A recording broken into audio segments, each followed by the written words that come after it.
अन्नदाता अन्नदाता, नीत तुम्हारा अन्नदाता, पग पग पर है संग तुम्हारे अन्नदाता। लहू किसानों का बन के पसीना सींचता है धरती का सीना, मेहनत का तेरी हक दिलवाने, नई तकनीक नई खोज बताने। पशुधन को गुणवान बनाना, पौध सुरक्षा को सिखलाना, खेती के सब गुर समझाने, भारत का सरताज बनाने, आठों पहर है संग तुम्हारे अन्नदाता अन्नदाता।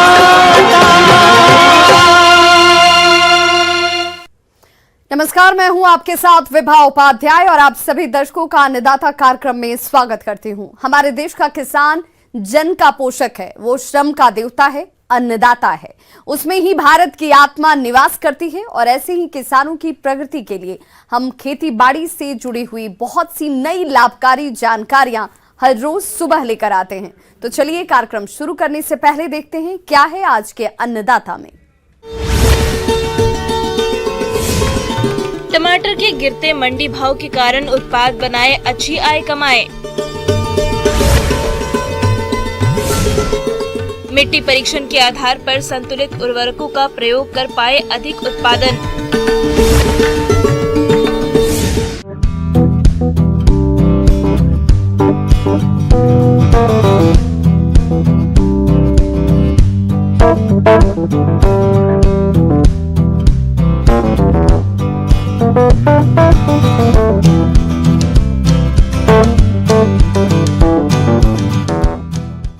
अपने राज्य में किसानों ने टमाटर की खेती बड़े पैमाने पर लगा रखी है और इस समय टमाटर के फलों की तुड़ाई चल रही है, लेकिन किसानों को टमाटर का अभी बहुत कम मंडी भाव ही मिल पा रहा है। टमाटर के इतने कम भाव हैं कि किसानों को इसकी लागत निकालना भी मुश्किल हो रहा है और किसानों को समझ नहीं आ पा रहा है कि वे करे तो क्या करे, किस प्रकार से निकाले टमाटर की फसल की लागत। तो किसान भाइयों, आपकी इसी समस्या को देखते हुए हम जानकारी लाए हैं कि आप टमाटर के विभिन्न उत्पाद बनाकर बेचें ताकि आप इस होने वाली हानि से बच सकें और अच्छी आय कमा सकें। तो आप टमाटर के कौन कौन से उत्पाद बनाएं, देखिए हमारी ये खास रिपोर्ट।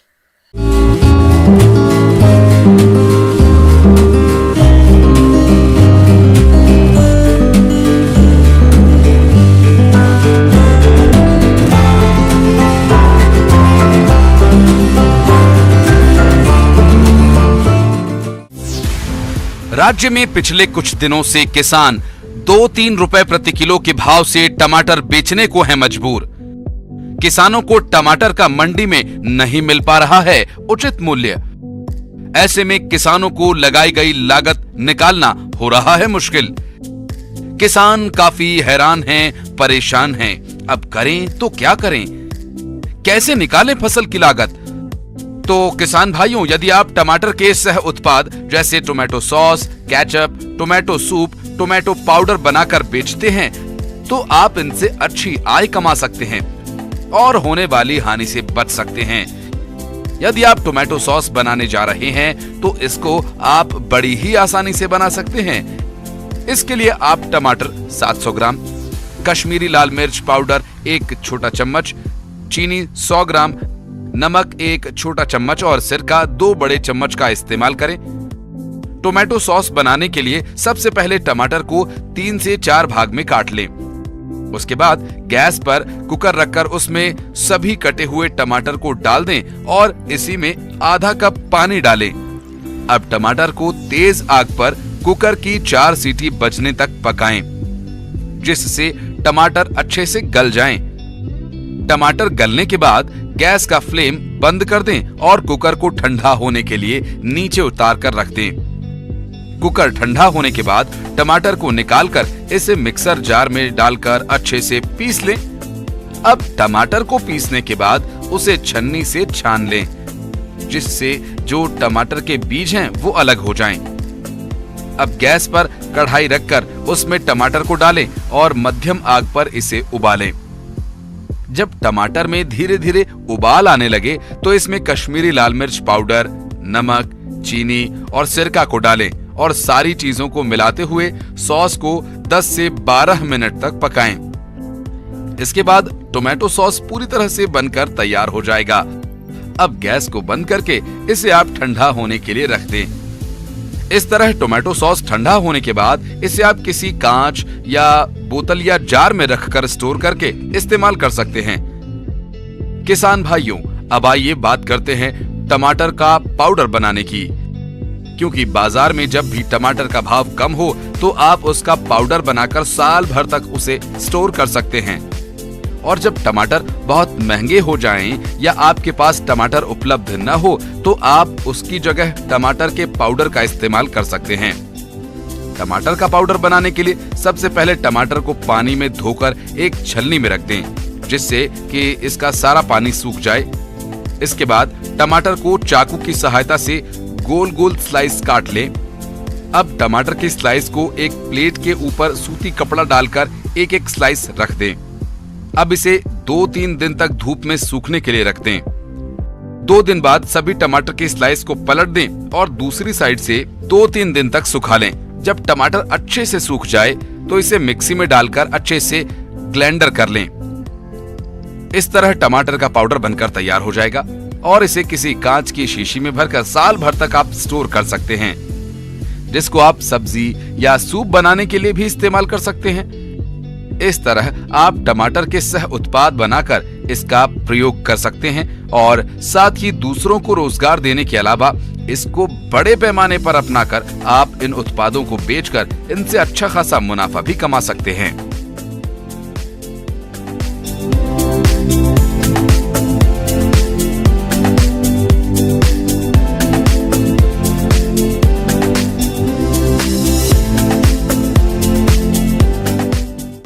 किसान भाइयों, अभी तक आपने खेती से जुड़ी हुई कुछ उपयोगी जानकारियां देखी। अब लेते हैं एक छोटा सा ब्रेक, जल्द लौटेंगे और कार्यक्रम में आगे भी है खेती बाड़ी से जुड़ी हुई महत्वपूर्ण जानकारियां, तो बने रहिए हमारे साथ।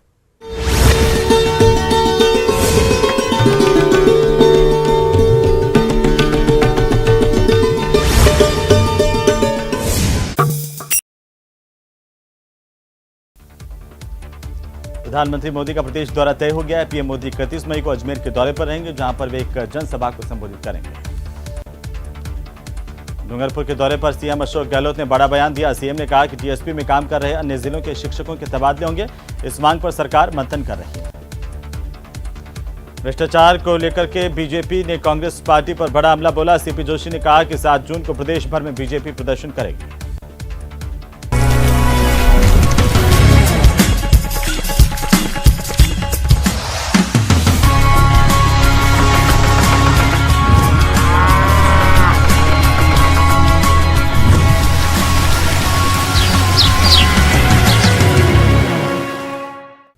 ब्रेक के बाद एक बार सभी दर्शकों का एक बार फिर से अन्नदाता में स्वागत है। चलिए रुक करते हैं अगली कड़ी की ओर।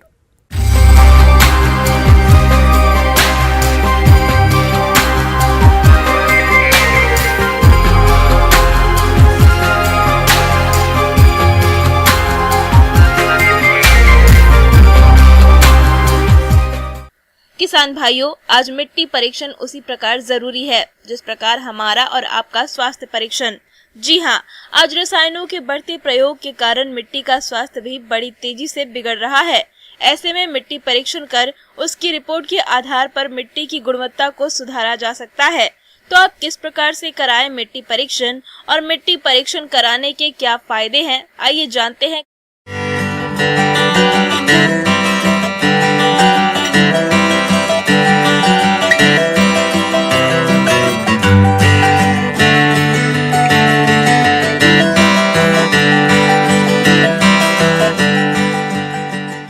मिट्टी जांच के जो सही समय है वो होता है कि हमारी खेत जब खाली रहता है और हमारी ज़मीन अभी खाली पड़ा हुआ है, तो हम अपना ज़मीन की हेल्थ चेक करने के लिए हम मिट्टी जांच कर सकते हैं। मिट्टी जांच से हम लोगों को बहुत सारी चीज़ें मिलते हैं जानकारी।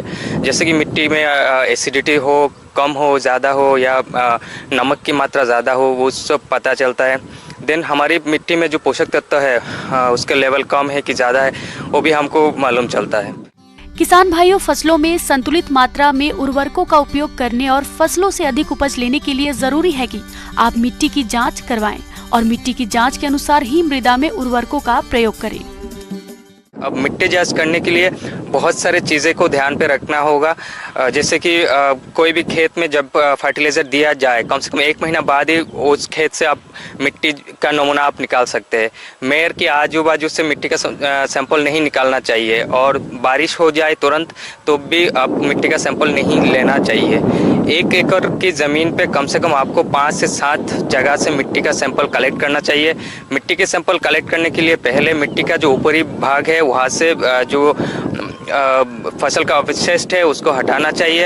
अगर नहीं हटाएंगे तो उसमें कार्बन की मात्रा ज़्यादा आ जाएंगे, और फसल के अवशिष्ट हटाने के बाद वहाँ पे भी शेप का आपको गड्ढा खोदना चाहिए। इसके बाद भी शेप के दोनों साइड से लेयर के हिसाब से आपको मिट्टी कलेक्ट करना चाहिए। कम से कम एक जगह से 1 किलो की मिट्टी कलेक्ट करना चाहिए। तो 1 एकड़ के खेत में अगर 7 जगह से आप मिट्टी कलेक्ट करेंगे तो कम से कम 5 से 7 किलो मिट्टी इकट्ठा हो जाएगा। इसके बाद पूरे मिट्टी को एक जगह लेके मिक्स करके उसको छाँव में सुखाना है।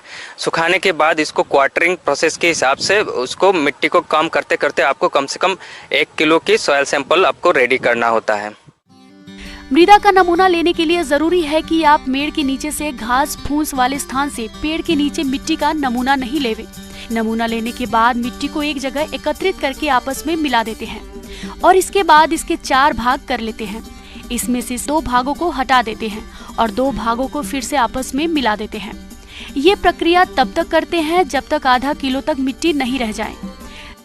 मिट्टी जांच करने के लिए आप नज़दीकी किसी विज्ञान केंद्र में आप संपर्क कर सकते हैं, या फिर आपके नज़दीकी कोई भी एग्रीकल्चर रिसर्च सेंटर हो वहाँ पे आप संपर्क कर सकते हैं, या फिर कोई भी एग्रीकल्चर यूनिवर्सिटी आपके आसपास में है तो वहाँ से आप मिट्टी जांच कर सकते हैं। मिट्टी जांच कम से कम 3 साल में एक बार आपको करना ही चाहिए। सॉइल हेल्थ कार्ड भी आपके लिए बहुत इंपॉर्टेंट है। आप सॉइल हेल्थ कार्ड देख के आपको आपकी ज़मीन के लिए कौन सा क्रॉप्स, कौन सा फसल सबसे बढ़िया रहेगा और कौन सा फसल में किस मात्रा में पोषक तत्व का एप्लीकेशन करने से बढ़िया फसल आएगा, वो सब चीज़ आपको मालूम चलेगा। तो सॉइल हेल्थ कार्ड का होना आपके पास बहुत ही अनिवार्य है, जिसमें आपकी जो इनकम है वो दुगना होने के लिए बहुत सहायता आपको प्राप्त होगा। किसान भाइयों, फसलों में उर्वरकों का इस प्रकार से उपयोग करना है कि फसलों में इनका उपयोग आसानी से किया जा सके और फसलों से अधिक उपज लिया जा सके। और संतुलित मात्रा में उर्वरकों का उपयोग करने से किसान अनावश्यक खर्च से भी बच सकते हैं। कंपोस्ट यूज़ कर सकते हैं, फर्टिलाइज़र यूज़ कर सकते हैं जितना आपको चाहिए। कभी कभी हम लोग ज़रूरत से ज़्यादा खाद यूज़ करते हैं और उससे हमारा जैसे कि आर्थिक लॉस भी होता है और साथ में पर्यावरण में उसका जो दुष्प्रभाव है वो भी बहुत बढ़िया से पड़ता है। तो मिट्टी जांच के ऊपर ही बेस करके हम लोगों को अपना खेत में जो भी खाद देना चाहिए वो देना ज़रूरी है।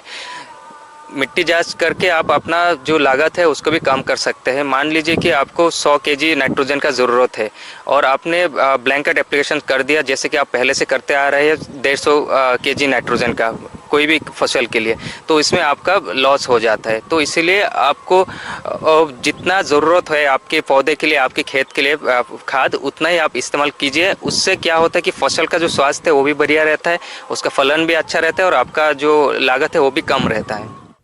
आगे और भी हैं खेतीबाड़ी से जुड़ी हुई बहुत सी रोचक जानकारियां, पर यहां रुकेंगे एक छोटे से ब्रेक के लिए। जल्द हाजिर होते हैं।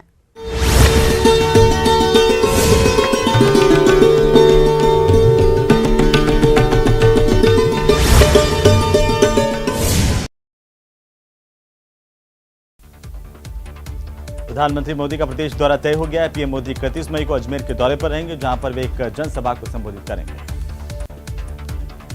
डूंगरपुर के दौरे पर सीएम अशोक गहलोत ने बड़ा बयान दिया। सीएम ने कहा कि टीएसपी में काम कर रहे अन्य जिलों के शिक्षकों के तबादले होंगे। इस मांग पर सरकार मंथन कर रही है। भ्रष्टाचार को लेकर के बीजेपी ने कांग्रेस पार्टी पर बड़ा हमला बोला। सीपी जोशी ने कहा कि 7 जून को प्रदेश भर में बीजेपी प्रदर्शन करेगी।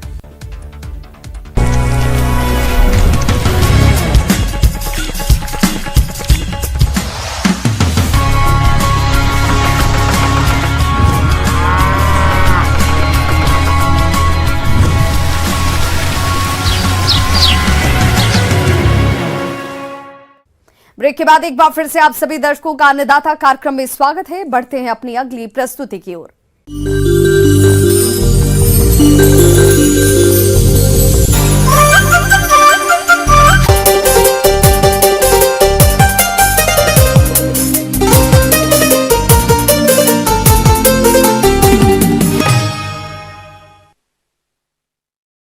जायद के मौसम में कई किसान मूंग की खेती करते हैं। फिलहाल ये फसल बढ़वार की अवस्था में है और अभी मौसम में हो रहे बदलाव के कारण मूंग की फसल में कुछ रोगों का प्रकोप हो रहा है, जिसका समय रहते नियंत्रण करना जरूरी है।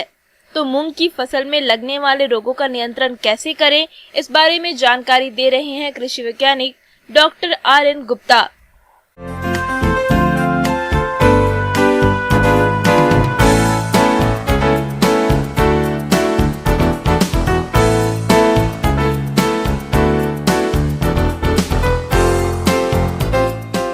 जैसा कि आप जानते हैं कि मूंग एक महत्वपूर्ण दलहनी फसल है जो प्रायः ग्रीष्मकालीन और खरीफ के सीज़न में इसको उगाया जाता है। और ये जो मौसम होते हैं बीमारियों के लिए काफ़ी अनुकूल होते हैं। इसमें बहुत सारे रोग लगते हैं, लेकिन इसमें जो सबसे प्रमुख रोग लगते हैं वो पीली चितेरी रोग बोलते हैं, येलो मोज़ेक डिजीज। मूंग की फसल में पीला मोज़ेक रोग यह विषाणु जनित रोग है। इस रोग का वाहक सफेद मक्खी के द्वारा फैलता है। इसमें पत्तियों पर अनियमित पीले एवं हरे रंग के धब्बे पड़ने लगते हैं, जो बाद में मिलकर बड़े बड़े धब्बों में परिवर्तन हो जाते हैं, जिससे संपूर्ण पत्ती पीली पड़ जाती है तथा पत्तियों में उत्तक क्षय भी होने लगता है। संक्रमित पौधे में पुष्प एवं फलियां देर से तथा कम लगती है। इस रोग के लक्षण फलियों एवं दोनों पर भी दिखाई देते हैं। इसके रोकथाम के लिए रोग रोधी किस्मों का चयन करना चाहिए। डायोमेथोएट 30 EC 1 मिलीलीटर प्रति पानी में घोल बनाकर 2 या 3 बार 10 दिन के अंतराल पर आवश्यकता अनुसार छिड़काव करें। इसके अलावा एक और विषाणु जनित रोग है, वो लीफ कर्ल डिजीज है। उसमें पत्तियां मुड़ जाती है। ये भी वायरस से होता है, विषाणु जनित रोग है और ये थ्रिप्स के द्वारा फैलते हैं। इस रोग के पहचान में होती है कि पत्तियां जो है ऊपर की तरफ मुड़ जाती है, अपवार्ड कर्लिंग हो जाती है। ये थ्रिप्स का खास गुण होता है। ये भी एक रस चूसने वाले कीट होते हैं और उससे ही इसका फैलाव होता है। मूंग के पौधों का रस चूसकर उन्हें नुकसान पहुंचाते हैं। इसके प्रकोप से पौधे पीले पड़कर कमजोर हो जाते हैं, उनमें विकार भी आ जाता है। किसान बुआई से पहले बीजों का थायोमेथोक्सम 10 WS 2 मिलीलीटर प्रति किलोग्राम बीज के हिसाब से उपचार करें। इसके बाद थायोमेथोक्सम 25 WG 2 मिलीलीटर प्रति लीटर पानी के घोल छिड़काव करने से भी की समस्या से छुटकारा पाया जा सकता है। तो इसको नियंत्रण करने के लिए भी आपको यही दवा का इस्तेमाल करना है, क्योंकि जितने भी चूसने वाले कीट हैं उसके लिए इमिडाक्लोप्रिड की दवा का ही इस्तेमाल करना चाहिए। ये काफ़ी प्रभावी देखा गया है। तो ये प्रमुख जो है विषाणु जनित रोग हैं जो कि काफ़ी उत्पादन में कमी लाते हैं। तो पत्तियों में लगने वाले प्रमुख रोग में है आपको सर्कोस्पोरा लीफ स्पॉट, जिसको बुंदकी रोग भी बोलते हैं। इसमें जो है ये सर्कोस्पोरा कुरेंटा नामक फफूंद के द्वारा फैलता है। इसमें पत्तियों पर छोटे जो है धब्बे धब्बे बनते हैं। ये धब्बे अंदर में हल्के गहरे रंग के होते हैं और उसकी बाहरी सतह जो है गहरे रंग की हो जाती है और ये भूरे रंग के धब्बे बन जाते हैं।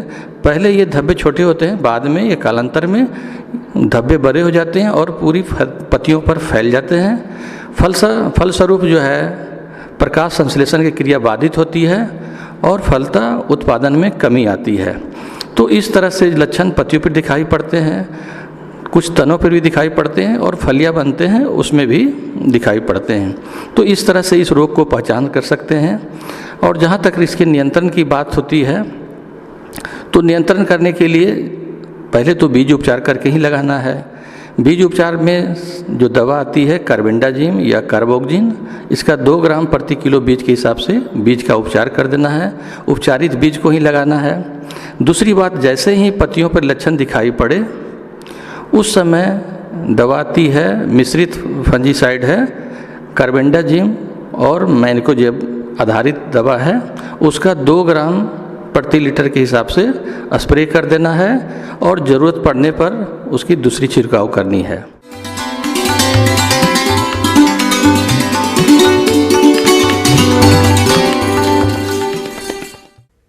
अन्नदाता हेल्पलाइन निःशुल्क फोन संपर्क सेवा के माध्यम से आपके द्वारा पूछे गए प्रश्नों में से एक या दो महत्वपूर्ण प्रश्न को हम अपने कार्यक्रम में शामिल करते हैं और इसी के तहत आज किसान का सवाल और उनका जवाब इस प्रकार से है। अन्नदाता निःशुल्क फोन संपर्क सेवा के माध्यम से पूछे गए प्रश्नों में से आज हमने जिस प्रश्न को कार्यक्रम में शामिल किया है उसे पूछा है ग्राम सीतारामपुरा, जिला जयपुर के कृषक योगेश कुमार ने। ये पशुओं में खुरपका मुंहपका रोग की रोकथाम के बारे में जानकारी चाहते हैं। तो योगेश कुमार जी, आपकी जानकारी के लिए प्रस्तुत है कार्यक्रम का ये अंश।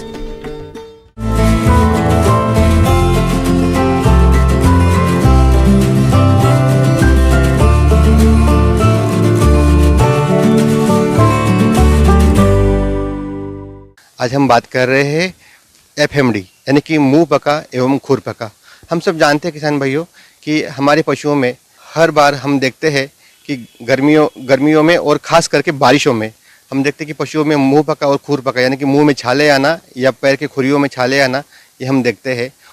बहुत से किसान भाई खेती के साथ डेयरी पशुओं का पालन करते हैं और अच्छा लाभ कमाते हैं, लेकिन कभी कभी पशुओं में एक रोग खुर पका मुंह पका रोग FMD होता है। ये एक अत्यधिक संक्रामक रोग है। ये रोग एक अत्यंत सूक्ष्म विषाणु से होता है। ये पशुओं में अत्यधिक तेजी से फैलने वाला रोग है और कुछ समय में एक झुंड या पूरे गांव के अधिकतर पशुओं को संक्रमित कर देता है। इस रोग से पशुधन उत्पादन में भारी कमी आती है। साथ ही देश से पशु उत्पादों के निर्यात पर भी प्रतिकूल प्रभाव पड़ता है। इस बीमारी से अपने देश में प्रतिवर्ष लगभग हजारों करोड़ रुपए का नुकसान होता है। FMD यानी कि फूट एंड माउथ डिसीज यानी कि मुंह पका खुर पका पशुओं का सबसे घातक बीमारी मानी गई है। इसका कारण ये है, ये एक विषाणुजन्य रोग है और इसमें पशुओं के मुंह में छाले आना, पशुओं के पैरों में खुरी में छाले आ जाना, इसमें पशु कुछ खा नहीं पाते, उसको सर्दी हो जाती है। FMD में खास तौर पे ये देखा जाता है कि जो बुखार है वो 104 के ऊपर चला जाता है और साथ ही साथ में अगर जब ये पैरों में छाले हो जाते हैं तो पशु इसमें ठीक से चल नहीं पाते, लंगड़ते हुए मतलब लंगड़े हो जाते हैं। इसमें पशुओं की मृत्यु तो कम होती है, लेकिन पशु का जो दूध उत्पादन है वो काफ़ी घट जाता है और पशु पतला हो जाता है। इसके उपचार के लिए हमको जो पशु का मुंह है उसको साफ करना चाहिए। ग्लिसरीन बोरेक्स वगैरह ऐसी दवाई आती है, ये कर सकते हैं। पोटेशियम परमैंगनेट से हम उसका मुंह है या फिर जो पैरों में छाले आए हैं उसको साफ कर सकते हैं। और साथ ही साथ में हमको इसमें कि बुखार आता है तो हम इसको उसके अनुसार सिम्टोमेटिक दवाई जो भी मतलब उस जो लक्षण है उसके अनुसार हमको दवाई देनी पड़ती है। यहाँ पे हम एंटीबायोटिक दे देते हैं इसमें, तो निश्चित ही रूप से अगर हम उसका ध्यान रखेंगे पूरे इसका उपचार का। और साथ ही साथ में मैं किसान भाई को बताना चाहूँगा, उपचार से भला है प्रतिबंध। और FMD एक ऐसी बीमारी है जिसको हम पूरी तरह से रोक सकते हैं।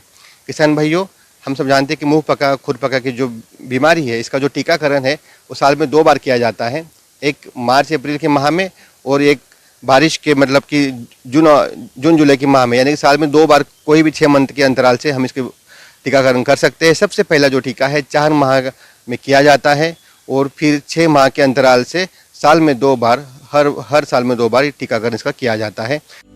इस रोग का उपचार अब तक संभव नहीं हो सका है, इसीलिए रोकथाम ही सबसे कारगर नियंत्रण का उपाय है। सभी पशुपालक को अब इस रोग के प्रति जागरूकता दिखाने की आवश्यकता है, तभी इस रोग का रोकथाम संभव है। पशुपालकों को अपने सभी पशुओं को प्रत्येक 6 महीने में नियमित टीकाकरण करना चाहिए। लाल दवा के घोल से पशु के मुंह और पैर को धोने के बाद मलहम लगाएं। पशु को पूर्ण आहार देना चाहिए जिससे खनिज और विटामिन की मात्रा पूर्ण रूप से मिलती रहे और पशु जल्द स्वस्थ हो सके। जैसे हम जानते हैं कि जो मुंह पका खुर पका है एक संक्रमित बीमारी है, तो हम ध्यान रखें कि जब भी अगर आपको आसपास में किसी के यहाँ पे या अपने पशुओं को संक्रमित पशु दिखे तो तुरंत उसको स्वस्थ पशु से अलग करे या अपने पशुओं को कहीं बाहर न भेजे कि जिससे कि बाहर के पशुओं से संक्रमण अपने पशुओं में आए। तो ये सबसे अलग करना ये बहुत आवश्यक है। और साथ ही साथ में जो इसमें जो पशुओं की इम्यूनिटी है, जो रोग प्रतिरोधक शक्ति है, ये कम हो जाती है। तो हम अपने पशुओं को अच्छा आहार दे, संतुलित आहार दे, जिससे कि उनकी इम्यूनिटी बनी रहे। अगर वो पशु को मुंह में छाले हुए तो बहुत बार ऐसे होता है कि पशु खा नहीं पाता है, तो उस समय हमको ध्यान देना चाहिए कि हम पशु को कुछ लिक्विड डाइट, पतला डाइट हो कि जो कि उसके मुंह को चुभे ना, इस प्रकार हम उसको चारा दे सकते हैं। जैसे कि हरा चारा है जिसमें कि पशुओं को खाने में ज़्यादा दिक्कत नहीं होगी, सूखे चारे में दिक्कत होगी, तो दलिया प्रकार का जो चारा है हम पशुओं को दे सकते हैं और उसकी जो रोग प्रतिरोधक शक्ति है वो बढ़ा सकते हैं, जिससे कि उसमें पशुओं को दिक्कत कम होगी और हमारा उत्पादन बना रहेगा। और साथ ही साथ में जो पशुओं के पैरों में जो छाले हुए हैं उसको भी हम ड्रेसिंग करते रहे तो निश्चित ही रूप से पशु जल्दी से जल्दी इसे ठीक होके हम पशुओं का जो उत्पादन है ले सकते हैं।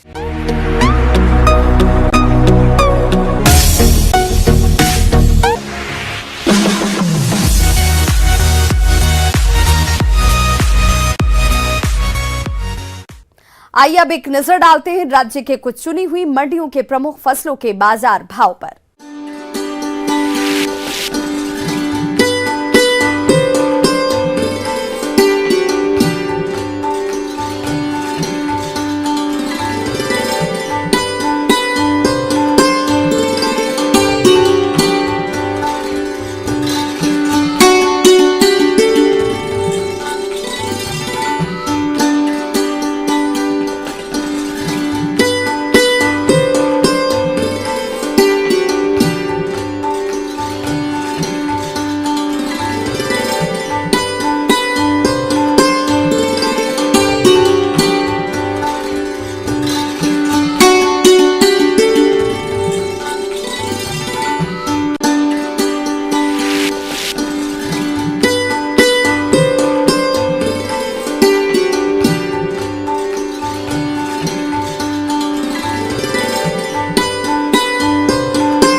किसान भाइयों, अन्नदाता आपकी सेवा के लिए संकल्परत है। कृषि संबंधित समस्या और सुझावों के लिए आप हमें इस पते पर संपर्क कर सकते हैं।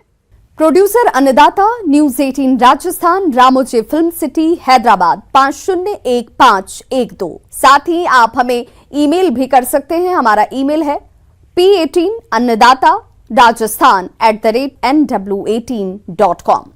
इसके अतिरिक्त आप हमें निःशुल्क हेल्पलाइन नंबर 180088922163 पर सोमवार से शनिवार सुबह 10 बजे से शाम 4 बजे के बीच संपर्क भी कर सकते हैं। किसान भाइयों, अब समय हो रहा है आपसे विदा लेने का, तो हमारी अन्नदाता टीम को दीजिए इजाजत। कल फिर से होगी आपसे मुलाकात कृषि संबंधित कुछ और महत्वपूर्ण जानकारियों के साथ। नमस्कार।